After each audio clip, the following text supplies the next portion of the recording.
Hey guys, it's me, Bluffamuchuck here, and we're joined with again for what just happened? I, I think I hit you in the air and Okay, continued jumping. yeah, we'll explain that in a second, but welcome back to another episode of Mind of the Maker with Snoopy 1500. Yep. I kind of felt like doing this because I was working on it anyway, so why not record? Basically, right now what we just showed was if I jump, it'll kill me. So basically, why are we inventing something like that? And it only works if you're in game mode survival. So if I change myself back to creative, we can bypass that. Oh, what the? I didn't even jump. I jumped. Oh. What? I don't know. No, oh no, it's for. Okay, I get it. Yeah. Because it still works. Yeah. Now you're jumping, so it's killing me. You Okay. should disable this. There we go. Got it. I need to change my game mode. I disabled it. We're good. Anyways, so why do we make such a weird thing? Well, you may recognize big bedrock boxes from different maps. Namely, Death Swap is probably the most popular one. But we're trying to make something using the new snapshot that is kind of like Death Swap, as in where you can play it in any world and it's a survival challenge kind of thing. Yep. But we're taking it to a new limit and using different scoreboard objectives to give you challenges to do. And basically, you have a choice of how many challenges you want to play your game with. And we should have fit 10 pulled by default, just saying. But anyways, you choose how many challenges you want to play for, and every 2 minutes, it'll give you a new challenge to try to do. And the challenge will last for 2 minutes, and if you succeed, you get a point. If you fail, nothing happens. If you die while in survival, you'll lose a point, and if you kill somebody, you'll gain a point. Which brings in an idea. We were thinking of having a death match at the end. I think the deathmatch should be more than 1 point though. It's kind of like. The fun. Well, it should be how many players you kill, because remember, each challenge is only worth 1 point. So How would it give you all their points? no, that's way too. That's Way too bad. complicated. That is no. But anyways, I think it's a cool idea. So did you come up with any ideas for challenges that we can do other than no jumping? We could do no swimming. No, I didn't make any objectives. Okay, so we should come up in a few signs. We should just lay out in signs. How many? 30 different challenges. So basically how this will be is 10 challenges will last you 20 minutes, 15, 30 minutes, 20, 40 minutes, and 30 an hour. So basically adjustable game time. It should be really cool when it's done. Anyways, as for this redstone, what is going on here, you may be asking. Basically, you can choose how many players you're playing with. 1 is by default, so, I mean, you have to be playing with at least 2. And we need to put the items back in the item frames. Oh, do you? Alright. And I'll do that. didn't we not want signs and just instead do the item frames? Isn't that what we decided? I didn't see the items in the item, so I thought you took them out. But Oh, I did, but when I was putting the... Okay, anyways. Okay. Stuff like, you see how for 2 players, it'll add your player count. Each one of these levers will add a objective called player count, which then back here, basically what'll happen is if you choose 2, it will add 1 player and then add another one for 1 player, and if you choose 3, it'll add 1 player as well as activating these 2 again, and same thing for 4. And this will also create a ready count objective, which will measure how many people are ready to play the game.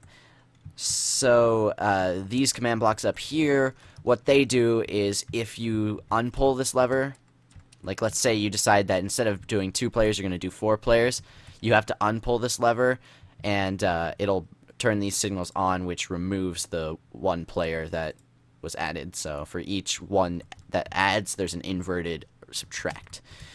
Now for doing the ready count, we basically have some command blocks here which test for a player that is in each of the pods, each four What of the pods. the? Here, Sorry. just. It's a floating item frame. Oh yeah, that happens. Anyways, each pod, when the players are ready, they'll step in their pod, and if there's a player in the pod, it'll activate a command block, which will add one to the ready count. Basically, the next part is that if there's a person in the player 2 slot, it will check, it'll test for a player who's, it'll basically check to see if there's a player count of 2 and a ready count of 2, and then it'll output a signal. And basically what that'll check for is it'll check for if there's both a player in slot 2 that has with when the ready count is at 2, and there's a person in slot what are these command blocks? Do you need help? No, what does this command block do here? These ones. These ones. Oh no, and it tests for if It there's a tests for player. position. Yeah, so it tests for a player in the first player slot. So what this does is basically if there is enough people for a 2-player game. If okay, think here for a second. Okay, if the player count is equal to 2, and there's 2 people in the pod, it will output a signal up here, which is this is the start game line right here. So then that brings the question, what are these ones for? Well, this one does the same kind of thing. This one will search for if there's 3 players and 3 people with the ready count, and it'll also search to see if there's people in pods 2 and 1. And if that's true, it'll also output to the start line. So that's for if there's 3 players. Then we have another one for 4 players, which if there's 4-player game and 4 people are ready, then it'll check to see if there's also people in slots 1, 2, and 3 right there. And then it'll, again, output to the game start line, which turns on an RS NOR latch. Whoa. Barking. Anyways, barking aside, the RS NOR latch here will turn this signal off. So basically, once the game starts, it'll turn this signal on here, and that will. Hey, what's this command block here supposed to do? Do you remember? Oh, I remember. This is the one that sets their spawn point. This is the spread players one here. Yeah, so I don't know the spread players command, so you're on that one. But basically, once the game starts, it'll spread the players, and it'll set everybody's spawn point to wherever it spread them to, after a delay, of course. And then it'll come down here. It will activate all these. What are these? Here. Are you... I assume you can't talk anymore. So, here, let me read this to see if I can figure it out. It tests for a player with challenge count of 10 and a challenge count of 10. You might want to check that, because you're checking for the same thing twice. Anyways, and if that's true, it says games have started. Oh, so basically this just says, okay, I see. So this will activate once the game starts, and depending on how many challenges you have, it'll announce you have 2 minutes before challenge blank out of blank starts. And that's basically a 2-minute challenge-free period, because here's an etho hopper timer, which counts 2 minutes. Is it 2 minute or 1 minute before the challenge starts? I thought we changed it so it was 1 minute.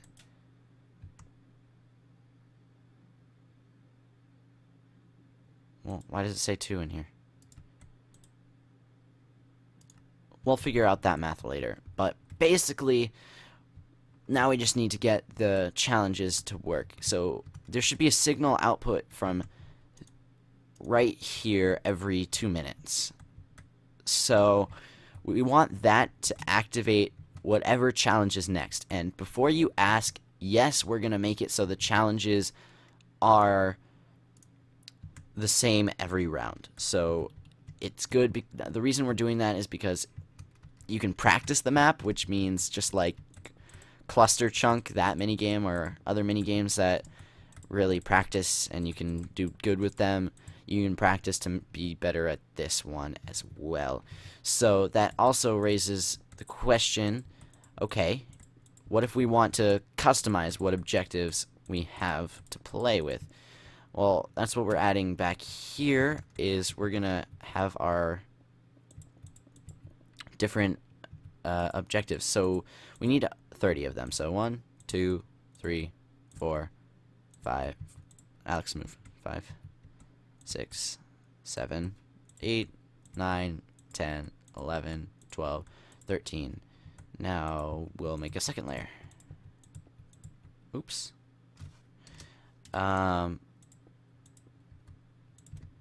Basically what we'll allow them to do is we'll allow them to come back to the back of here and customize their challenges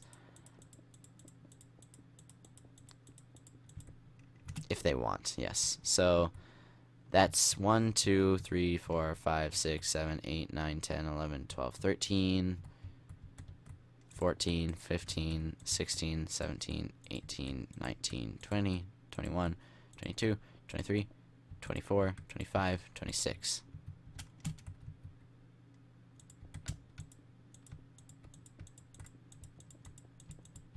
So, yeah, these are going to be all the different command blocks that will be the different challenges. So that's 26, 27, 28, 29.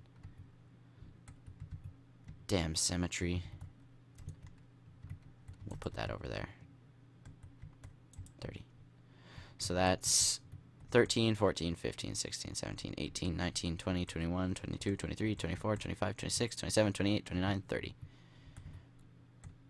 Okay, and that should be there.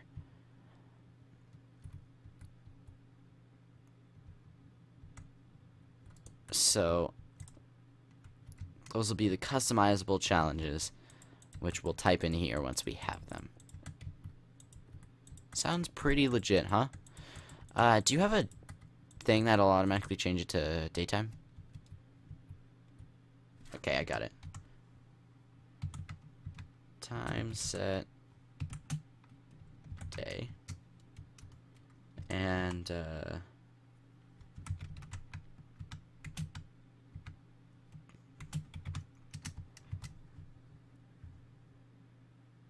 perfect.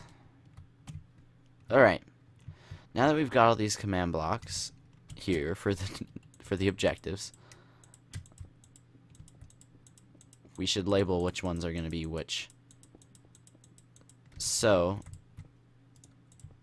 while I start doing the redstone, Alex, can you come down here and start labeling from right to left what challenges are which, starting from the bottom. Now we're here. Starting from right to left, not left to right. Why right to left? Well, because our timer is over here. Yeah. Right to left, not left to right.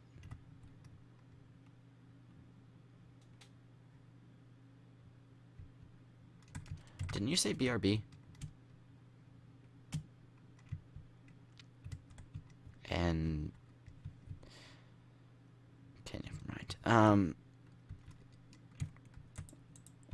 Basically, behind each command block, we can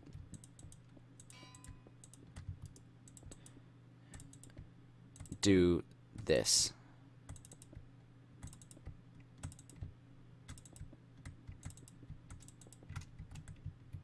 Not for these ones. That's going to be kind of annoying.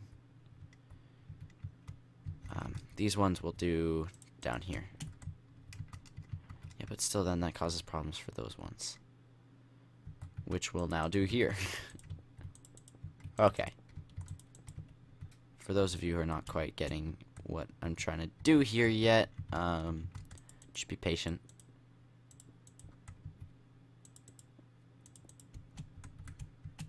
It'll all be clear soon.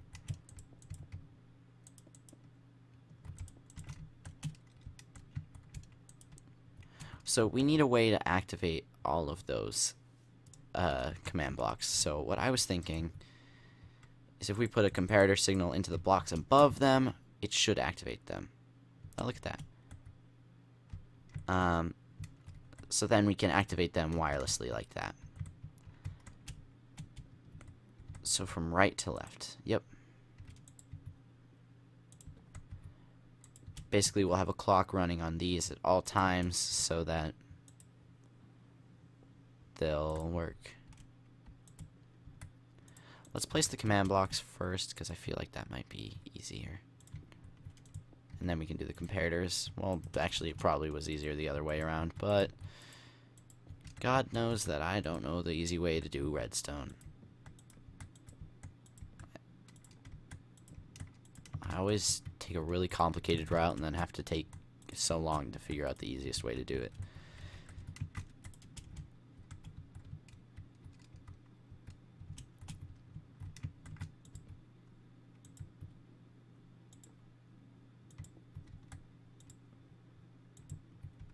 Yeah, bedrock.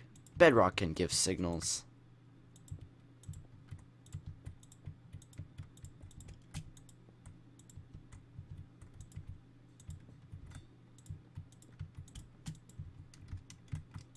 Now the fun part is going to be filling out all these command blocks.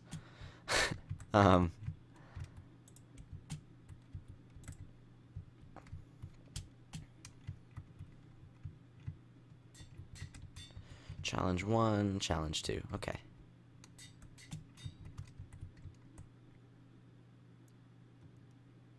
So now we need to think here. So we need to make it so that every time this comes by, it'll add 1 to the challenge progress. So first off, we want to add to the start game thing a scoreboard. Oh, not in caps. Scoreboard.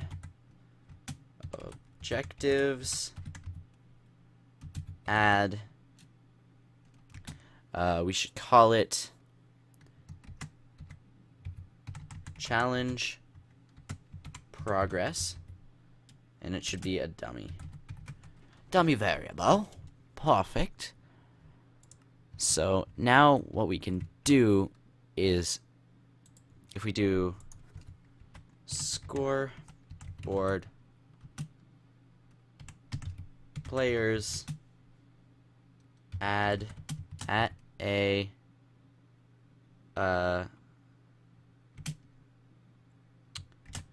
challenge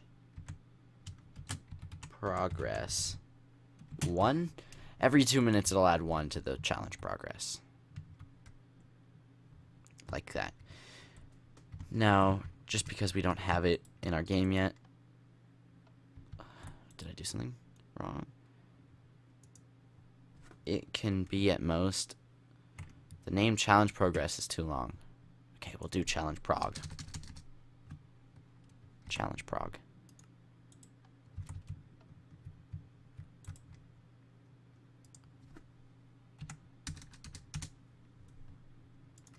So now we can make it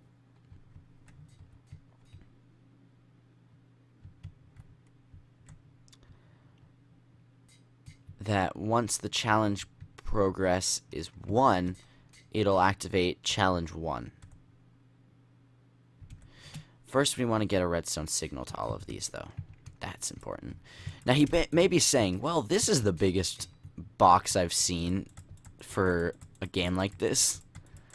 Like, can't it be smaller? Not if you want me to be sane.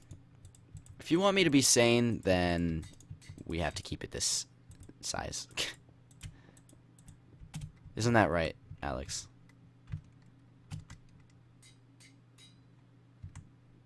Yep. Map makers kind of go insane really easily. Especially Alex.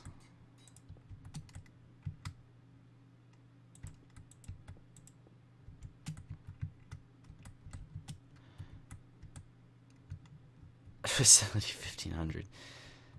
Red Sanity?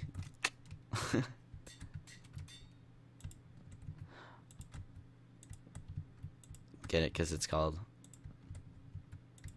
Red Sanity. And it has the word, like, insane in it.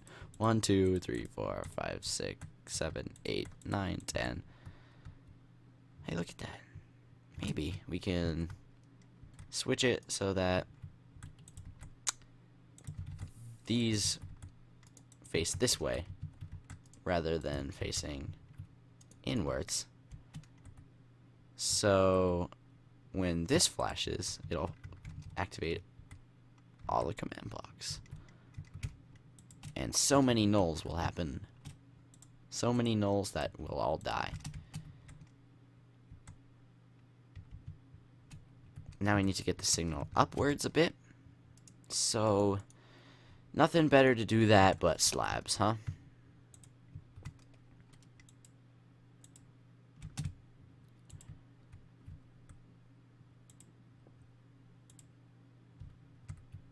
And we'll put a repeater in there. And before you ask, yes, this will get powered. I know. It looks like it won't, but it will. I promise. Same with that one. Alex, I wish you could see what I'm doing right now. You're probably going to come back here and like, what is this monstrosity?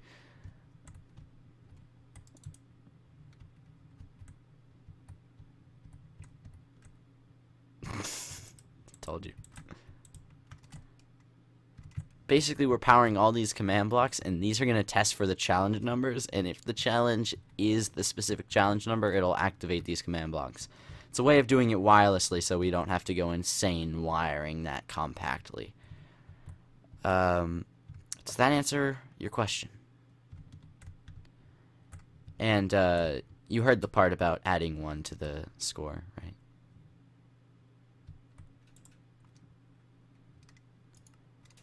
I made it so that it makes a new scoreboard objective called Challenge Prog.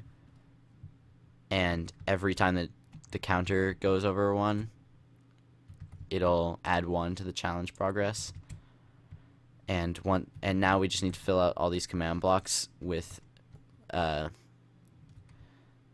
test 4 at A or at P with challenge prog of whatever. Yeah, it's gonna be fun, but then again, I don't know if you've seen Red Sanity. I'm gonna show it on camera right now. This is the copy world.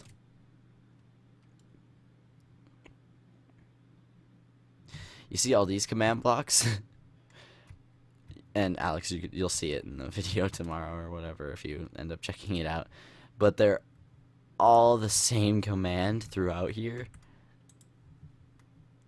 And yeah, if you check out the live stream where I made it, I also thought like the best way to do it was completely different. So yeah. I kind of what I was gonna do is originally I had it so there was a different scoreboard objective for each of these. And then I was going to match up command blocks over there with testing for if each of these is 1. But then I realized I can just add. Anyways. Illuminati not welcome.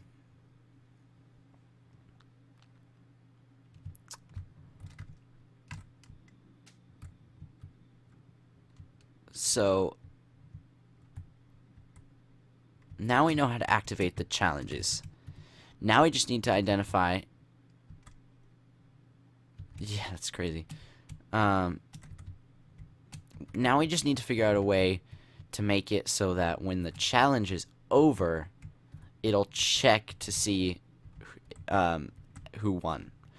Now, really the easiest way to do this is respectively for each challenge we make one command block for each, and basically we'll activate these command blocks with another command block that'll say test for a player who's like, let's say this is going to be the one that checks to see who won challenge 1, okay? So this checks to see if you won challenge 1.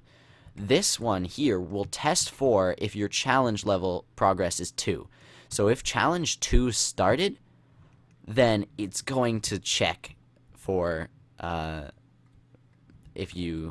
who won challenge 1. So we need to have one of these for each 30 challenges. So challenge 1, 2, 3, 4,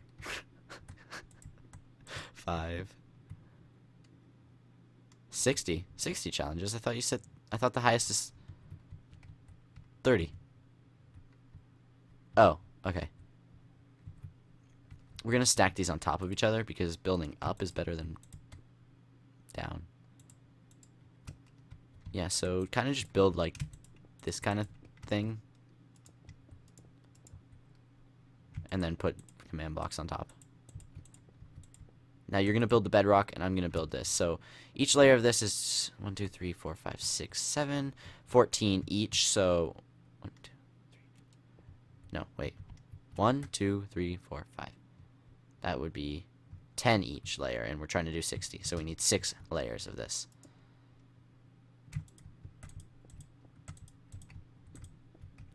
So we've got 1, 2, 3, 4, 5, 6.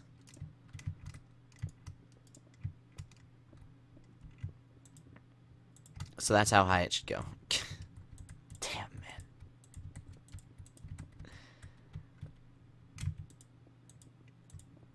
So this should be our system to check for all of our challenges. Wowza. Okay. What? That's 1, 2, 3, 4, 5, 6. Oh, okay. I miscounted. Did I not?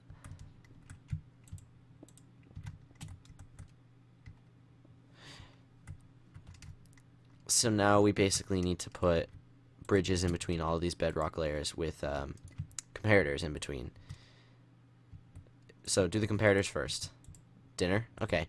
It's fine. I was going to end off this episode anyways, because, come on, all we need to do here is fill out a bunch of command blocks, and then figure out the winning system. So, if you want to see this map when it's done, subscribe, and, until then, I hope to see you guys all next time. Thanks so much for watching, and always remember, with a name like Bluffers, it has to be good. Goodbye.